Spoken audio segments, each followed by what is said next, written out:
गुरु ब्रह्मा महिमालेक शरणं गुरु ब्रह्मा महिमालेक शरणं गुरु ब्रह्मा महिमालेक शरणं। मेष राशि मार्गशीर मासर मासिक फल। मेष राशि राशि चक्रर प्रथम राशि। मेष राशि सकाशे रवि अष्टम हेब। ये मासटी अति सतर्कतार सहित चलिबाकू पड़िबो। प्रत्येक काम भल भाव चिंता करी कले किछि सुफल मिलिबो। काहारी सहित जुक्ति तर्क करंतु नाही। जेउ व्यक्ति जुक्ति करंती जुक्ति करिबा समय रे निजकू सत प्रतिपादन करिबाकू चेष्टा करी जाई भूल करि बसंती। एणु काहारी सहित जुक्ति करंतु नाही। भूल बुझामणा होई पारे। हठात शरीर रे व्याधि प्रवेश करिब। कौनसी भय न करी धैर्य सहकारे प्रभु परम ब्रह्म निकटरे निजकू समर्पण कर दियंतु। जानवाहन दुर्घटना होई पारे किंबा उच्च स्थान पतन होई पारे। विशेष करी लिंगगत समस्या देखा दे पारे। निजर क्रोध को नियंत्रण करंतु नचेत किछि भी अघटन घटाई पारंती। यापरे राशि चक्रर द्वितीय राशि वृष राशि। वृष राशि सकाशे रवि सप्तम रे भ्रमण करिवे। सप्तम स्थान कालपुरुषर तलीपेट। एणु ए मासरे पेट जंत्रणा निश्चय भोगिबे। मलद्वार जनित जंत्रणा भोगिबे। जेउ कार्य जेउ आड़े जिबे ताहा फलप्रद हेब नाही। आपणकर मनरे विरक्ति भाव आसिबो। आपण कौनसी कार्य ठीक रे करी न पारिबा कारणरू बहु लोकंक पाखरे निंदित हेबाकू पड़िबो। भल काम करी दोषारोप पाइबे। आर्थिक समस्या एते गंभीर हेब जे बहु समय रे आपण स्थाणु पालटि जिबे। कौन करिवे कौन न करिवे निजे मध्य ठीक करि न पारी आत्मगोपन करिवे। एही समय रे परिवार केही जने हेले आपण को सहयोग करिवे नाही। आपण ए मासरे दैनिक प्रातः स्नान करी ब्राह्म मुहूर्तरू अलेख प्रभुंकर शरण दर्शन करी छोट झियो पिला मानकु मिठा बांटंतु। अचानक भावे विपदरू मुक्ति मिलिबो। यापरे राशि चक्रर तृतीय राशि मिथुन राशि। मिथुन राशि सकाशे षष्ठ रवि अति शुभ फल देवे। प्रत्येक कार्य सफलता मिलिबो। व्यवसाय रे आय वृद्धि हेब। मनरे आत्मसंतोष आसिबो। पूर्वरु जेउ काम मान करि पारु नथिले ए मासरे ताहा पूरण हेब। आउ एक शुभ कर्म हेब। आसंता 20 तारिख ठारू बृहस्पति नवम हेबे। एथि सकाशे अधिक शुभ फल मिलिबो। अविवाहित मानकर विवाह होई पारे किंतु शनि अष्टम रे रही प्रत्येक कार्य उपरे तीक्ष्ण दृष्टि रखिचंती। अन्याय कले किंबा अनीति कार्य कले समस्त शुभ कर्म मानकु बुलाई भाग्य चक्र को बुलाई दे पारंती। एणु अन्याय अनीति कर्म करिबा पूर्वरु 100 थर भावंतु। नारी प्रति सम्मान दियंतु। क्षणिक सुख सकाशे पूरा जीवन को बर्बाद करंतु नाही नचेत दैवी कोप हेब। प्रतिदिन प्रातः स्नान करी अलेख उद्देश्य रे बत्तीटिए लगाई समर्पण करंतु। शुभ फल मिलिबो। राशि चक्रर चतुर्थ राशि कर्कट राशि। ये मासरे कर्कट राशि सकाशे पंचम रे रवि गोचर रे भ्रमण करुथिबारु मनरे कौनसी काम सकाशे दुश्चिंतार बुड़ी रहिबे। मानसिक स्थिति बिगिड़ी जीव। स्वास्थ्य हानि घटिब। ये मासटी रे संतान मानक चिंतारे बुड़ी रहिबे। ସନ୍ତାନ ସକାଶେ ଅର୍ଥ ବ୍ୟୟ କରି ହତାଶ ହୋଇପଡ଼ିବେ। କୋର୍ଟ କଚେରୀରେ ପୂର୍ବରୁ ଲାଗିଥିବା ବିବାଦରେ ହାରିଯାଇ ଦଣ୍ଡିତ ହୋଇପାରନ୍ତି। ମାନସିକ ସ୍ଥିତି ଏତେ ବିଗିଡ଼ିଯିବ ଯେ କ'ଣ କରିବେ କ'ଣ ନ କରିବେ ଭାବିପାରିବେ ନାହିଁ। ଏପରି ସମୟ ଆସିବ ଭାବିବାକୁ ମଧ୍ୟ ସମୟ ମିଳିବ ନାହିଁ। ଅଚାନକ କାର୍ଯ୍ୟ କରିବାକୁ ବାଧ୍ୟ ହେବେ। ବୁଦ୍ଧି ଥାଇ ମଧ୍ୟ ନିର୍ବୁଦ୍ଧିଆ କାର୍ଯ୍ୟମାନ କରିବେ। ମନକୁ ସ୍ଥିର ରଖିବା ସକାଶେ ତ୍ରାଟକ ବିଦ୍ୟା ଆପଣେଇ ନିଅନ୍ତୁ। ମନ ଶାନ୍ତ ରହିବ। ପ୍ରାତଃ ସ୍ନାନ କରି ଅଲେଖ ପ୍ରଭୁଙ୍କ ନିକଟରେ ଶରଣ ଯାଆନ୍ତୁ। ବହି ଯାଉଥିବା ଜଳରେ ଜଳ ଜୀବ ସକାଶେ ଖାଦ୍ୟ ଖାଇବାକୁ ଦିଅନ୍ତୁ। ଏହାପରେ ରାଶି ଚକ୍ରର ପଞ୍ଚମ ରାଶି ସିଂହ ରାଶି। ଏ ମାସରେ ସିଂହ ରାଶି ସକାଶେ ଅତି ଅଶୁଭ ଫଳ ମିଳିବ। ଯାହା ବି କରନ୍ତୁ ତହିଁରେ ବାଧା ଆସିବ। କୌଣସି କାର୍ଯ୍ୟରେ ସଫଳତା ମିଳିବ ନାହିଁ। ଏପରିକି ପରିବାର ମଧ୍ୟରେ ସ୍ୱାମୀ ସ୍ତ୍ରୀ ମଧ୍ୟରେ ମନାନ୍ତର ହୋଇ ମତାନ୍ତର ହୋଇପାରେ, ଯାହାଦ୍ୱାରା ଏ ମାସରେ ଯୌନ ସୁଖରେ ପ୍ରବଳ ବାଧା ଆସିବ। ମନ ବିଚଳିତ ହେବ।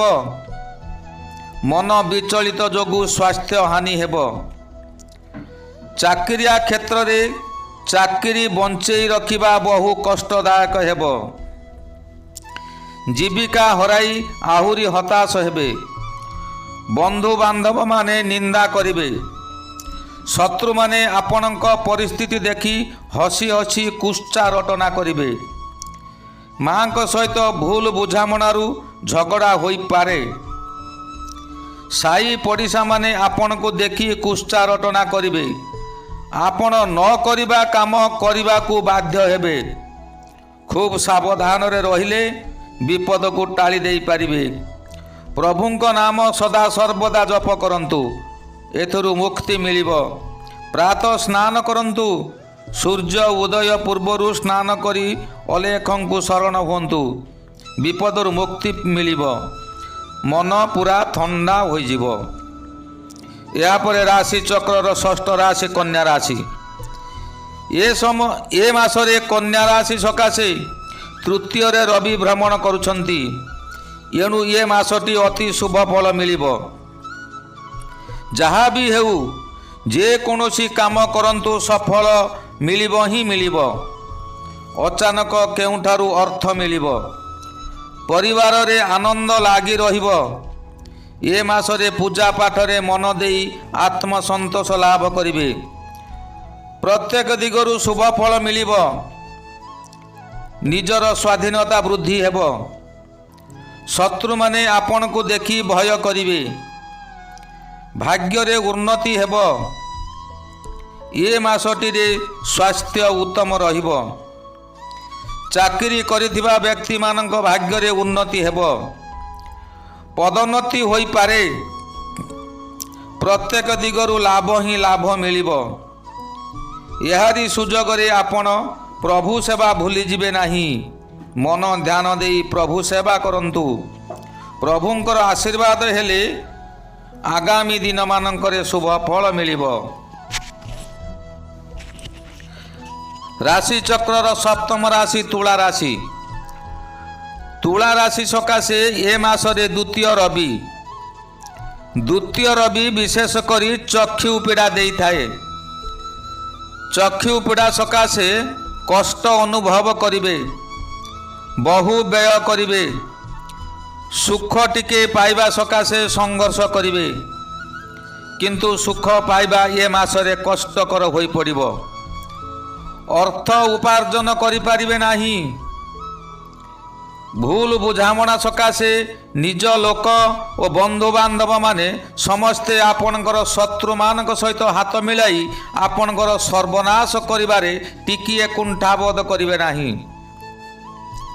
ଏହାଦ୍ୱାରା ନିଜେ ମଧ୍ୟ ଅନ୍ୟର ପ୍ରରୋଚନାରେ ଶିକାର ହୋଇ ନିଜେ ନିଜର ସର୍ବନାଶ କରିବେ।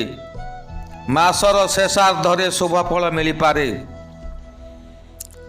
ରାଶି ଚକ୍ରର ଅଷ୍ଟମ ରାଶି ବିଛା ରାଶି। ବିଛା ରାଶି ରାଶି ଚକ୍ରର ଅଷ୍ଟମ ରାଶି। ଏହା କାଳପୁରୁଷର ଲିଙ୍ଗଚକ୍ର। ଏ ରାଶିର ଅଧିପତି ମଙ୍ଗଳ ଓ ସ୍ଥିର ଜଳ ରାଶି। ଏ ମାସରେ ସର୍ବଦା ଜଳ ଭୟ ଲାଗି ରହିବ। ଶରୀରର ଉତ୍ତାପ ବୃଦ୍ଧି ହେବ। ଶରୀରରେ ପ୍ରାୟ ଜ୍ୱର ରୋଗ ଲାଗି ରହିବ। ପରିସ୍ରା ପୋଡ଼ା ହୋଇପାରେ। ଶରୀର ଏତେ ମାନ୍ଦା ରହିବ ଯେ ସର୍ବଦା ଶୋଇ ରହିବାକୁ ମନ ହେବ। ଟିକିଏ ଟିକିଏ କଥାରେ ରାଗ ବୃଦ୍ଧି ହେବ। କେଉଁଠାକୁ ଯିବାକୁ ହେଲେ ବହୁ କଷ୍ଟରେ ଯାତ୍ରା କରିବେ। ଦିନକୁ ଦିନ ଶରୀର ଅବନତି ହେବ। ପ୍ରତ୍ୟେକ ଦିନ କୁଫଳ ମିଳିବ। ଏହାପରେ ରାଶିଚକ୍ରର ନବମ ରାଶି ଧନୁ ରାଶି। ଧନୁ ରାଶି ସକାଶେ ଦ୍ୱାଦଶ ରବି। ଏ ମାସଟିରେ ସାବଧାନରେ ରହିଲେ ବିପଦ ଟାଳିପାରିବେ। ପୂର୍ବରୁ ବାକି ଥିବା ଅର୍ଥ ସକାଶେ ଝଗଡ଼ା ହୋଇପାରେ। ନିଜକୁ ନିୟନ୍ତ୍ରଣରେ ନ ରଖିଲେ ଅର୍ଥ ବୁଡ଼ି ଯାଇପାରେ। ଅଯଥାରେ ବହୁ ବ୍ୟୟ କରି ହତାଶା ହୋଇଯିବେ। ବନ୍ଧୁ ବାନ୍ଧବ କେହି ସାହାଯ୍ୟ କରିବେ ନାହିଁ। ଅତି ନିଜର ବୋଲି ଯାହାକୁ ଭାବୁଛନ୍ତି ସେହି ବ୍ୟକ୍ତି ଏହି ସମୟରେ ଆପଣଙ୍କ ନିକଟରୁ ଦୂରେଇ ଯିବେ। ଏ ମାସ ସାରା ପ୍ରାୟ ଜ୍ୱର ରୋଗରେ ପୀଡ଼ିତ ହୋଇପାରନ୍ତି। ମନରେ ସର୍ବଦା ଦୁଶ୍ଚିନ୍ତା ଲାଗି ରହିବ। ପରିବାର ମଧ୍ୟରେ କଳହ ଲାଗି ରହିବ। ମାସର 5 ଦିନ ଠାରୁ ବୃହସ୍ପତି ତୃତୀୟକୁ ଚଳନ ହେତୁ ଅଧିକ ଅସୁବିଧାରେ ପଡ଼ିବେ। ଏହାପରେ ରାଶିଚକ୍ରର ଦଶମ ରାଶି ମକର ରାଶି। ମକର ରାଶି ସକାଶେ ଏ ମାସଟିରେ ଏକାଦଶ ରବି ଅତି ଶୁଭ ଫଳ ଦେବେ। ପୂର୍ବରୁ ଲାଗିଥିବା ବିବାଦ ଏ ମାସରେ ସମାଧାନ ହୋଇପାରେ। ଆପଣଙ୍କର ସୌଭାଗ୍ୟ ବୃଦ୍ଧି ହେବ। ଏ ମାସରେ ଜୁଆ କିମ୍ବା ଲଟେରୀରୁ ଅଧିକ ଲାଭବାନ ହୋଇପାରନ୍ତି। କିନ୍ତୁ ଜୁଆ ଖେଳିବା ଦ୍ୱାରା ମଣିଷ ବର୍ବାଦ ହୋଇଯାଏ, ଯେପରି ପାଣ୍ଡବମାନେ ଭୋଗିଥିଲେ। ନିଜେ ପରିଶ୍ରମ କରି ଧନ ଉପାର୍ଜନ କଲେ ତାହା ଚିରସ୍ଥାୟୀ ହୁଏ। ଚାକିରି କରିଥିବା ବ୍ୟକ୍ତିମାନଙ୍କର ଏ ମାସରେ ପଦୋନ୍ନତି ହୋଇପାରେ। ଏ ମାସରେ ମକର ରାଶି ବ୍ୟକ୍ତି ବହୁ ସମ୍ମାନର ଅଧିକାରୀ ହେବେ। ଏହାପରେ ରାଶିଚକ୍ରର ଏକାଦଶ ରାଶି କୁମ୍ଭ ରାଶି। କୁମ୍ଭ ରାଶି ସକାଶେ ଏ ମାସଟି ଶୁଭ ହେବ।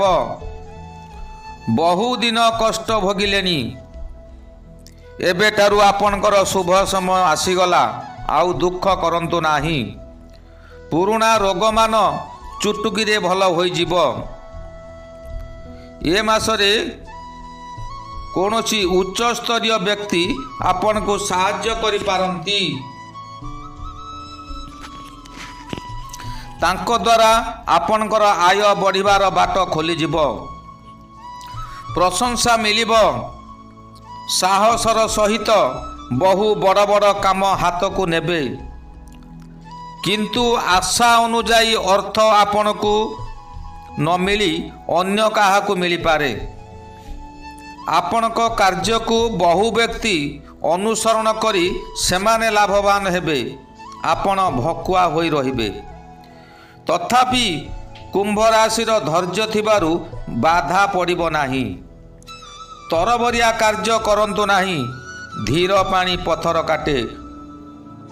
ଅପେକ୍ଷା କରନ୍ତୁ। ଅପେକ୍ଷାର ଫଳ ଶେଷରେ ମିଠା। ଆପଣ ନିଶ୍ଚିନ୍ତ ଜୟଯୁକ୍ତ ହେବେ। ରାଶିଚକ୍ରର ଶେଷ ରାଶି ମୀନ ରାଶି। ମୀନ ରାଶି ସକାଶେ ଏ ମାସଟି ଅତି ଉତ୍ତମ ନହେଲେ ମଧ୍ୟ ଅତି ଖରାପ ସମୟ ନାହିଁ। ଏ ମାସରେ ପୂଜାପାଠରେ ମନ ଦେଇ କିଛି ଶାନ୍ତି ପାଇବେ। ଶତ୍ରୁମାନେ ବିପଦ ମୁହଁକୁ ଠେଲି ଦେଇ ହସିବେ। ଆତ୍ମୀୟ ସ୍ୱଜନମାନେ ଦୂରେଇ ଯିବେ। ସେମାନେ ଶତ୍ରୁ ପାଲଟି ଯିବେ। ମାନସିକ ଚାପ ବଢ଼ିଯିବ। ଶୂନ୍ୟରୁ ବଜ୍ରପାତ ହେଲା ଭଳି ବିପଦ ମାଡ଼ି ଆସିବ। ସ୍ୱାସ୍ଥ୍ୟ ହାନି ହେବ। ମନ ଅତ୍ୟଧିକ ଚାପଗ୍ରସ୍ତ ହେବେ। ଏ ମାସରେ ଅତି ନିଷ୍ଠାର ସହିତ ପ୍ରଭୁ ସେବା କରନ୍ତୁ। ଖାମଖିଆଲି କରନ୍ତୁ ନାହିଁ। ନିଷ୍ଠା ଓ ଭକ୍ତି ସହକାରେ ସେବା କରନ୍ତୁ। ଯଦି ପାରିବେ ଗୁରୁ ପାଦ ପୂଜା କରନ୍ତୁ। ଗୁରୁଙ୍କୁ ଭୋଜନ ପାନ ଦକ୍ଷିଣା ଦେଇ ଶାନ୍ତି କରନ୍ତୁ। ଗୁରୁ ଅନ୍ଧାରରେ ଥିବା ବ୍ୟକ୍ତିକୁ ଆଲୋକ ମାର୍ଗ ଦେଖାନ୍ତି। ଏହାଦ୍ୱାରା ଆପଣଙ୍କର ମଙ୍ଗଳ ହେବା ସହିତ ଆପଣଙ୍କର ପରିବାରର ମଧ୍ୟ ମଙ୍ଗଳ ହେବ। ଗୁରୁ ବ୍ରହ୍ମ ମହିମା ଅଲେଖ ଶରଣ। ଗୁରୁ ବ୍ରହ୍ମ ମହିମା ଅଲେଖ ଶରଣ। ଗୁରୁ ବ୍ରହ୍ମ ମହିମା ଅଲେଖ ଶରଣ।